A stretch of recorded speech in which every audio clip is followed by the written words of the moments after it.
about being a Five Nights at Freddy's fan is what the other fans did. I would go on YouTube, like, one video that comes to mind is someone making a clay model of Twisted Wolf from the Twisted Ones book, which is from the original book trilogy.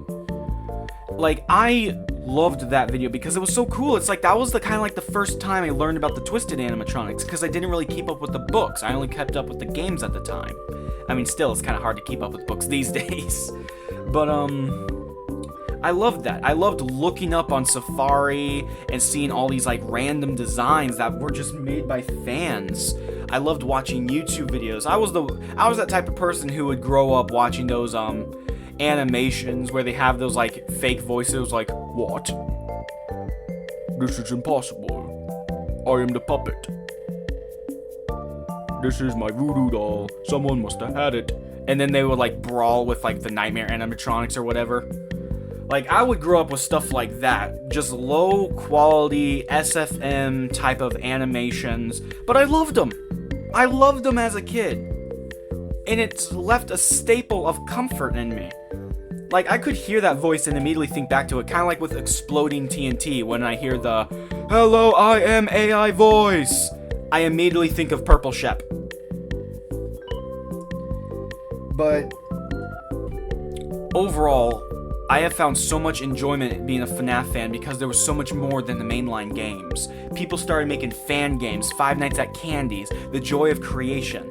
And, I know some people may rip on me for this someday, but, I never really got into Pop Goes. In fact, I never really learned about it until ages later. I have no idea how that game went under my radar, and I still barely know much about it, but clearly, it's a fan favorite. It's part of the Faz Fanverse, or whatever it's called, where, Scott's helping them make sequels or remakes. But, my favorite fan game, since we're on that subject, has to be, The Joy of Creation. But not like the final version, more of the early version, when it was more of like you choose a level, and it was an animatronic you had to deal with, and it will be in a random location. Chica's was like, Ignited Chica. Hers was like Slender Man, where you had to collect pages, and she would be roaming the forest along with you in the forest. Foxy's was in an attic. Freddy was just in like, the halls. I believe Bonnie was in the basement. So, yeah, that covers all of them there. But, like, even then, when the main game released, it was really cool. It was trippy. Like, the story was, like, interesting. And how the stories were fictional, but they've come in this new form where they're haunting you. And, I gotta say, what takes second place has to be Five Nights at Candy's, obviously. Because, like, that's kind of like just a whole remodel of Five Nights at Freddy's, just with new characters. But third place has to be Jollibee's, because the thing is, we never really knew what a Jollibee's was, so we kind of just saw that as a FNAF character. But as some of us started learning it was an actual restaurant somewhere in another country, like, we kind of started realizing, like, wait, it's real? Because, what matched with that was, during the early days of being a FNAF fan, especially being so young, is that so many people believed everything. Heck, I believed there was a FNAF movie in the works before it was actually in the works. So I've been waiting an extra year for the FNAF movie to drop. But,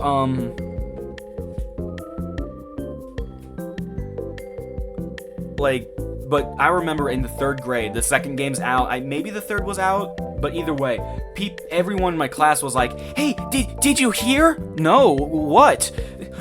You can find the Freddy Fazbear's Pizza on Google Maps. No way!" Like, some people would, like, search it for it in their free time.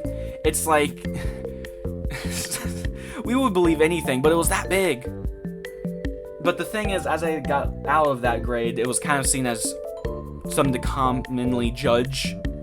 Like, oh, you're a FNAF fan, you must be a weirdo then, and all that, because I would listen to stuff like Living Tombstone, CG5, JT Music, stuff that would be considered like, oh, you're a weird geek, you're weird. Only stuff like Star Wars was accepted, and Marvel.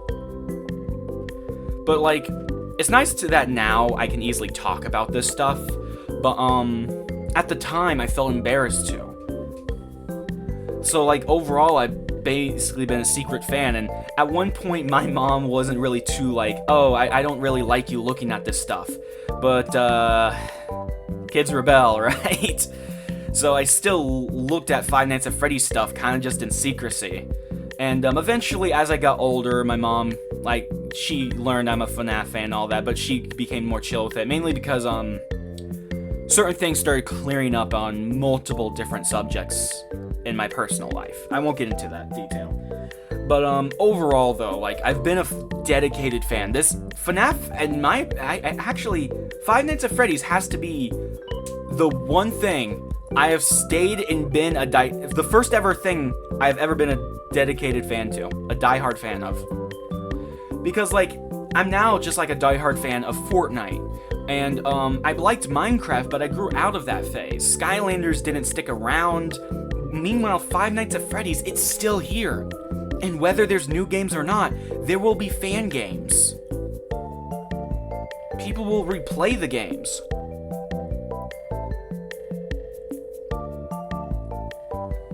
But generally, it was so cool seeing all these fan-made things in the community, from the music, like, just the Living Tombstones music going, like,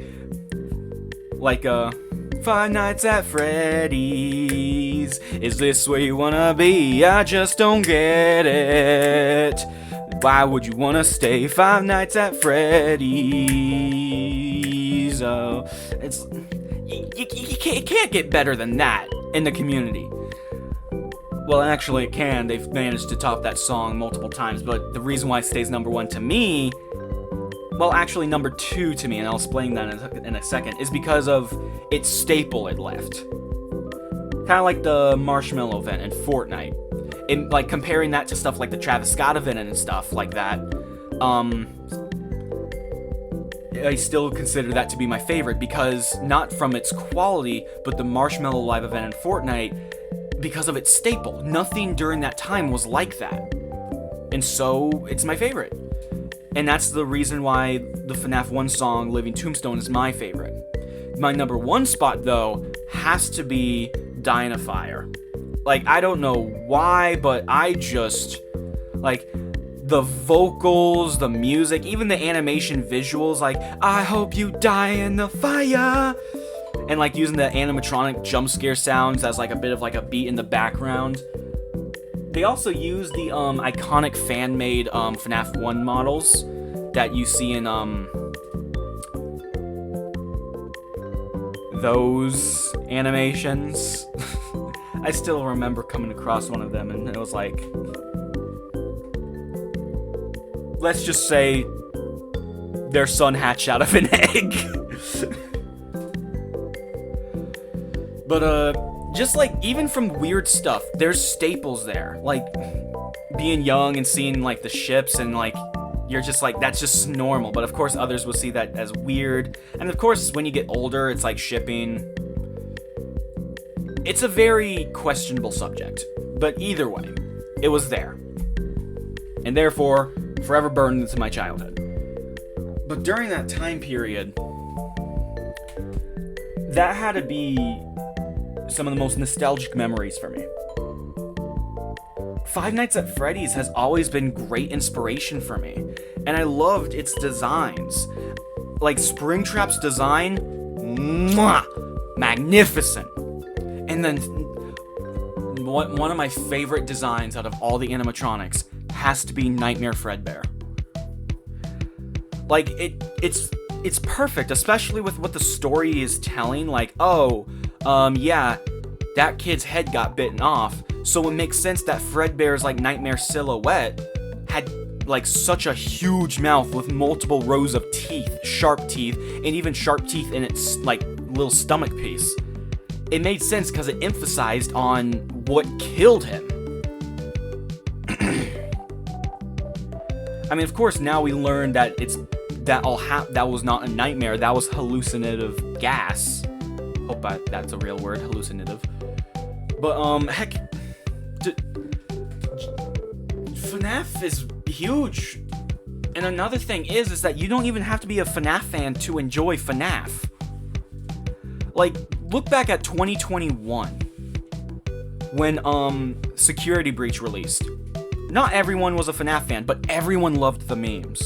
Where it was like, Freddy, you're supposed to be on power mode or something. And he would just say something random like, Vanessa, have you ever heard of Among Us? Or something like that. Like, there was even like the whole, even the voice actor of Glamrock Freddy participated in a meme where it was like, Gregory, do you see the small vent on the floor? Have you ever heard of Among Us, Gregory? You need to vent. I will know it will be hard for you to be sus, but I know you can do it, Gregory. It's like, it was big. You saw it everywhere, from memes and stuff. Like, was it 2022 or 2023? But like, there was like the Oholeta, it's a Fetty Fazbear. And it was just a video of a random bear trash can. People see a bear and a top hat right next to each other, they're about to gasp and lose their mind and just start screaming, Freddy Fazbear! Like, it's that big.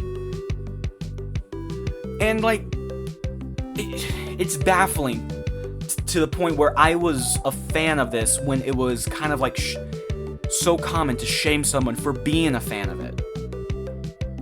Yet here we are, with the entire internet begging for FNAF to come to Fortnite. It's coming to Dead by Daylight. It's in an official Funko Pops game. And he has a pizza oven for a gun. Like, it's huge. And what's so great about FNAF, in my opinion, has to be its variety. Scott even said in his interviews how he would like kind of go between, like, balance out, like lean to one side to the other of like from sci-fi to paranormal horror and stuff. But like also there will also be a few little like charms in the mix. Like, yeah, it'll kind of be between horror and sci-fi and chaos, but it will also kind of have like a few charming moments. Like when it comes to merchandise, there will be like a few little cute things from the plushies and stuff. There was FNAF World. We're getting 5 laps at Freddy's. A Mario Kart styled Fazbear game. And just the fact that we're now only in the second half of Five Nights at Freddy's story. Or second chapter, I should say, because we have no idea how long FNAF is truly gonna last. If anything, it's gonna last forever. But, it still just baffles me. Years of growing up on YouTube, not just with Minecraft YouTubers, but like these FNAF content creators, all these animations, all these art pieces and such. They were such an inspiration. I found a comfort level in a life that was not that comforting. Like, there was a lot of stressful things happening throughout my entire childhood. And Five Nights at Freddy's helped me get through that. I mean, yeah, other things did too, but FNAF, like, I was a diehard fan for day one. I loved the games. I loved the characters. It's generally amazing to see how far something I loved when it was so small, to see it grow up into something so big.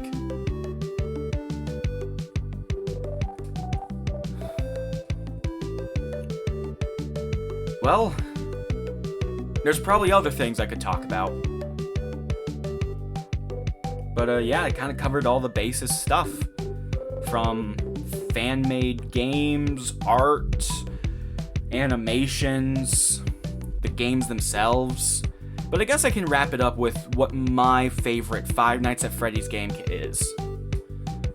So there's FNAF 1. Obviously, that's a classic. FNAF 2, it's very different, and in my opinion, definitely has a lot more iconic aura to it than the first one.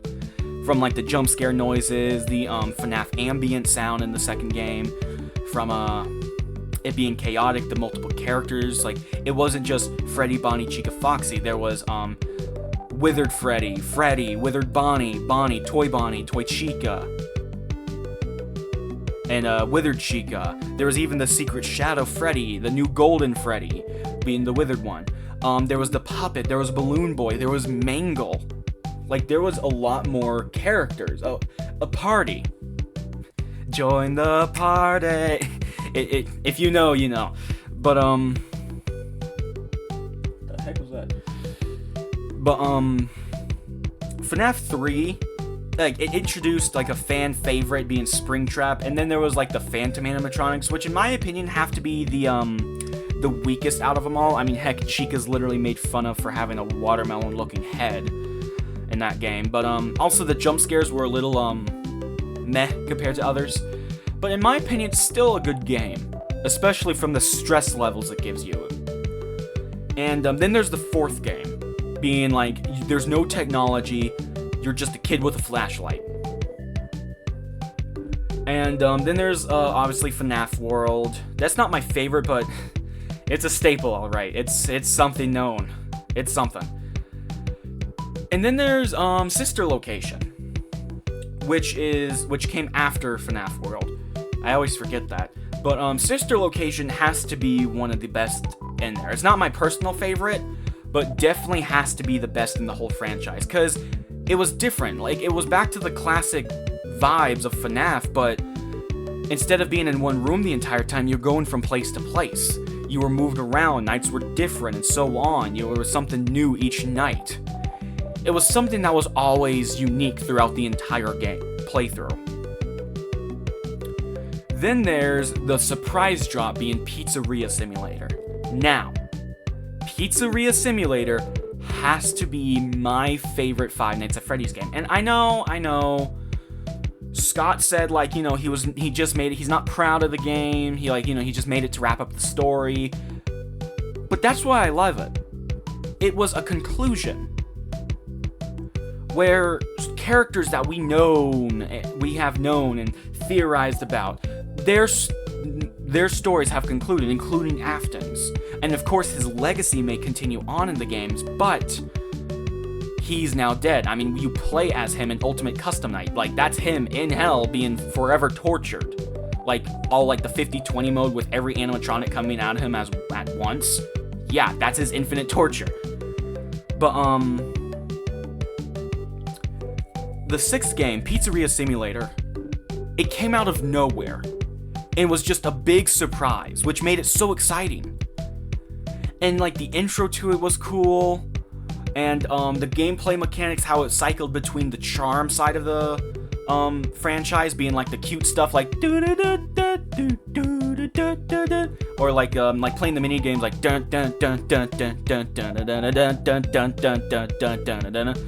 or, like, the Candy Cadet. It's, like, and, like, all the cute sounds, like, like, all, like, the songs, the music, the colors, like, it had that in the game. It didn't even have the scare factor, being I think it was the day shift in that game, actually. But overall, like, the mechanics, it kind of took things from the past and brought them back into light. With the light, keeping systems updated, and so on, and, like, checking somewhere where they could be, and trying to lure them away. Also, like, I know the designs of the characters in that game aren't great. I mean, they're far from my favorite, other than Scrap Baby. But, the jump scare noises, in my opinion, have to be my favorite as well. The, or however it goes. But, it kind of just stood out from, like, the, and the, like, cause, like, two were, like, roars. One just sounded more muffled, being in the FNAF 3. One was just a, which is, you know, matched up with how they were animated to jump at you. And, the first one was just the first one. But these ones, he managed to do, like, a different noise that kind of stands out from all the others. But what really makes the sixth game, my favorite is its ending. That final dialogue from Henry. Like, connection terminated. I'm sorry to interrupt you, Elizabeth, if you still even remember that name. but I'm afraid you've been misinformed. You are not here to receive a gift. It's like the line delivery, especially when he mentioned Afton. Like, let go of your spirits, for they do not belong to you. And like something about the afterlife. Then he just goes, as for one of you, and it shows a picture of Afton burning in the fire. And he just says, as for one of you, the darkest pit of hell has opened to swallow you whole. So don't keep the devil waiting, old friend. Like, that line alone, like, oh, it goes hard. Like, I could literally go to sleep listening to that entire dialogue. And just also how it cycled through pictures of the past games. And like all the old mini games and the secrets that you would go through. Like, it felt like a true conclusion to the Afton story. Of course, marks of it are still left in today, like with the Mimic. However, the Mimic didn't start from Afton. It started from, before his time. Well, not before his time, like before he was born, but it started before all the events took place, the ones we know of. And the Mimic simply most likely just seen all those events and has been copying them ever since and learning. But back to the 6th game. Like, it generally had such a great conclusion that truly feels good. I still get goosebumps listening to that ending. And then there's like the other endings that explain a few other things as well. And even the stories. I mean, heck, I was talking to my mom about like the announcement of the Secrets of the Mimic game coming out next year, 2025. And I realized that one of the Candy Cadet stories in the 6th game was teasing the Mimic. Talking about like a mother and her child, they were in a cabin in the woods and the monster came every night or something. However, one day the mother trapped the monster in the basement and told the child to never go down there, but then the child heard the mother's voice coming from the basement, and then the child opened the door. That's literally referencing the ruin. Oh wait, I'm now just realizing I think that story was the story Candy Cadet told and in the Ruin DLC when he was found underground. Either way, the story still came from Candy Cadet, and he came from Pizza Simulator. Heck, Pizza Simulator actually introduced a few iconic characters, being Lefty, being Candy Cadet. Helpy's still around, and we all know Buff Helpy, the meme. But the 6th game has to be my favorite. Despite its imperfections, it's my favorite. And that's all I have to say about Five Nights at Freddy's now. I hope you're enjoying the video so far. Make sure to like and subscribe to this channel. And make sure to check out my other channel, 00 Graham, being OO, both capital G, RAAH. Oh wait, crap, I misspelled my own name. But, yeah, 00 Graham. Kind of like 007. And make sure to check that out. That's where my gaming content will be. And there should be a Fnaf 10-year anniversary video up on there as well. So, I'll catch y'all later. Happy 10-year anniversary, Five Nights at Freddy's.